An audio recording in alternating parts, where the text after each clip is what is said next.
Hello and welcome back to another video. Today I want to talk about sinking funds for beginners. Sinking funds are kind of like the next level of budgeting. So you might have got the basics sorted, but now you want to level up your budgeting game, and sinking funds are the way to do that. Welcome to the Looking After Your Pennies YouTube channel. My name is Charlotte Jessup and I am a big fan of sinking funds. They are a great way to not only budget for the short term, but also to think ahead and plan for the long term. So I want to talk about this particular topic in detail so that if you are new to sinking funds, you get some ideas of what sinking funds are and how they might work for you and what sort of things you might need to include. So in this video, I'm going to tackle what sinking funds are, what sinking fund categories you might need, how you can use a banking app like Starling to help you manage your sinking funds, and how you include sinking funds in your budget. So this is a next level budgeting strategy. It takes your budget from just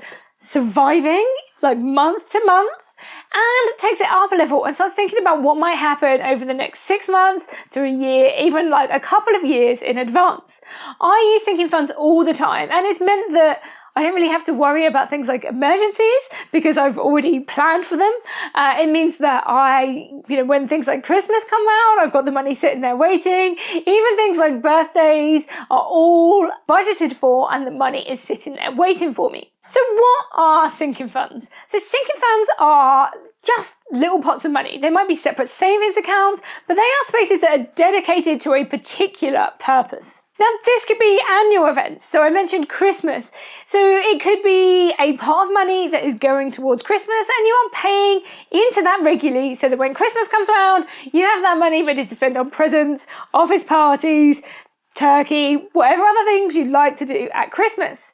So rather than waiting, getting to like November and then being like, oh my goodness, we've got to find the money in the budget to do this, the money is already there. It could also be used for things that you know might be coming up in the future. So it could be, say, like a holiday. You might be wanting to save for a holiday. So again, rather than just hoping the money will be there at the time that you book the holiday, you can set up a sinking fund which just pays for this as you go. It could also be things that you know are going to need replacing in the future. So a good example of this is the carpet on our stairs. We want to replace this. So we have created a sinking fund where we are paying in an amount of money each month with the view that we are going to replace that at the point that it becomes necessary to replace it. This could also be used for things like boilers, kitchen appliances, things that you think are slowly starting to wear out and might need replacing soon. You can take this even a step further and look at paying some of your bills annually. So maybe you're the sort of person that's paying your car insurance monthly or your car tax monthly or, house insurance, all of these sort of things. If you're paying them monthly, then you're probably paying more than if you paid them annually. So the way to get around this is to pay into a sinking fund, and then you can use the money in the sinking fund to pay them once a year instead. So they have a huge range of purposes, but at their core, they are just little savings accounts with a purpose. The main benefit of this is that it removes some of the stress and anxiety around finding this money when these events happen. You can sleep a little easier knowing that the money is there when you need it to pay for these things. So you might have an emergency fund, and that's great, but we need to keep that for true emergencies, things that we didn't expect. Whereas the sinking funds are things that we know are going to happen or things that we know are going to need replacing, and we can be prepared and start paying for them now. This is truly top-notch adulting, okay? If you are using sinking funds, then you are really planning and you're really in control of your financial situation. So what sinking fund categories might you need? Now, I have a complete list of these on my website, so the link is below. You can go check that out. But here are just a few examples. So there could be those annual events. So this could be holidays. So maybe you want an annual holiday, even 2 holidays a year, but you can then start paying into those pots. Christmas is a big one. Maybe you have birthday parties every year, maybe for the kids, things like that you can pay into. You know these events are coming up every year, so you can start a sinking fund that can pay for them in advance. The next one is annual expenses. So this could be, like I said, council tax, it could be car insurance, house insurance. It could even be things like your garden waste bin collection. That cost me 50 quid this year. I'm going to start a sinking fund for that so I can pay it off as I go, so it's not a big amount when that comes around. These could also be things like your MOT or boiler servicing. So these are annual expenses that you know you're going to pay, but you want to maybe spread out that cost so you don't get these surprises when they come up each month. You can also use it for things like one-off big expenses. So maybe a new car. So again, you can just set up a sinking fund like, oh, the car's getting a little old. Let's start paying some money into this pot so we can buy a new car outright with this money. It could be new kitchen appliances, new kitchen. It could be home renovations, home repairs, anything that is like one-off. You don't necessarily pay for it all the time, but you want to start putting money aside for that particular project. Another big category, particularly if you've got a family, is kids' expenses. So particularly when they go to school, they start going on school trips. They need school uniform. They need new shoes. There's, it's children in need, it's non-uniform day. All of these things can add additional expenses to your budget. So it might be a good idea to create a sinking fund where you just put a small amount every month into a little pot that's called kids, and then you can use that to dip into. It's not necessarily going to be a fixed amount, so you might just decide that there's an amount that you want to pay into that each month to cover some of these expenses. Pets is another good one. Things like insurances, treatments, checkups, grooming, any of these sorts of things that you might need to do for your pet. Set up a sinking fund for those, pay into it monthly, and then you can just dip in as and when you need it. Another good one is like medical expenses.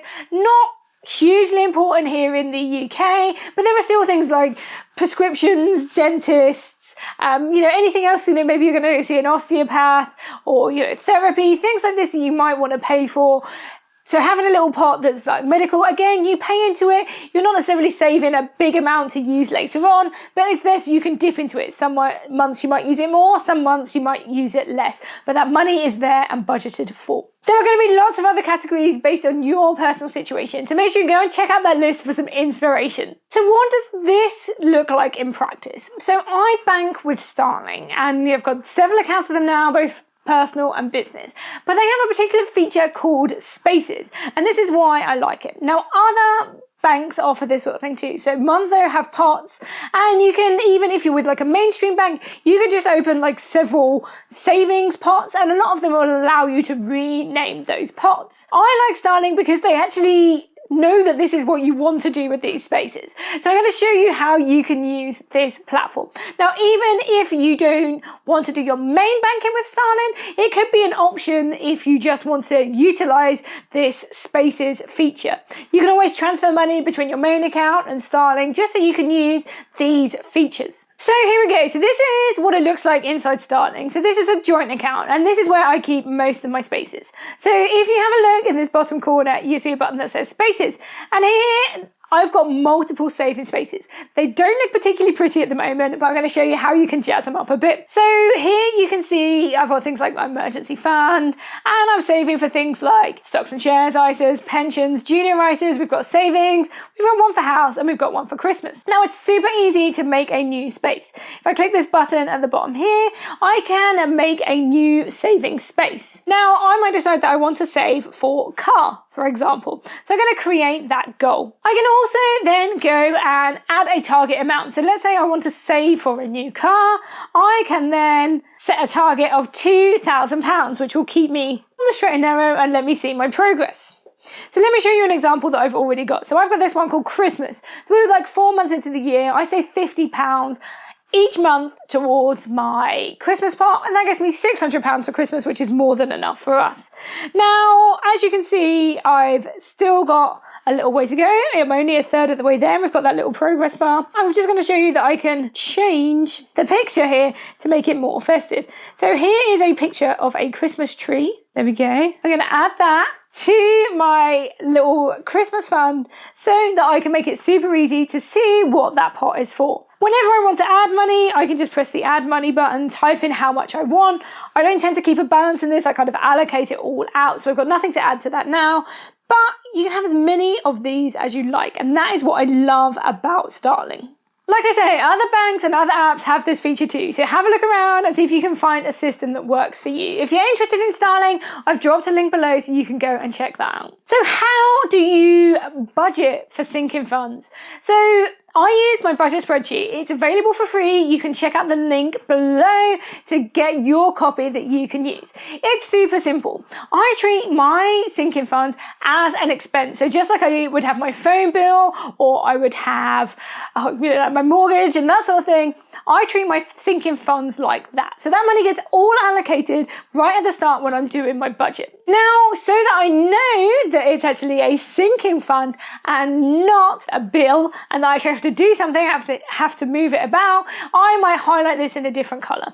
Because of the way my budgeting works, I kind of do it at the end. So I self-employed, so all the money comes in, and then I allocate it out, as you've seen in that previous Starling demonstration. I put it all in the pots, and then I share it all out later on. If you're looking at annual expenses, the simplest way to do this is to take how much it's going to cost you and divide that amount by 12. So back in January, I started my Christmas pot. I know that Christmas cost me £600. So I took 600, divided it by 12, and that means I need to pay him £50 per month. I can then just add that every time I do my budget and just move it into that pot. I can also got this kind of on my default template budget, so I don't need to keep adding that in each time. So there you have it. That is sinking funds. They are super easy, super useful, and it will take your budgeting to a whole new level. It's the kind of planning that we kind of dream of having around our finances. And if you're ready to take that step, then you will see a big difference in how you feel around your money. Thank you very much for watching today. If you want more from me before the next video, then please do check out my social media channels. I'm on Instagram, TikTok, Facebook, Twitter, so do come check me out there. There's also a podcast that you can listen to. Just search for Confidence Counts on your podcast player and you will find me there. Don't forget to hit that subscribe button and let me know in the comments what sinking funds you are using. I would love to know if there's any more that I need to add to my list. I'll see you in the next video. Bye.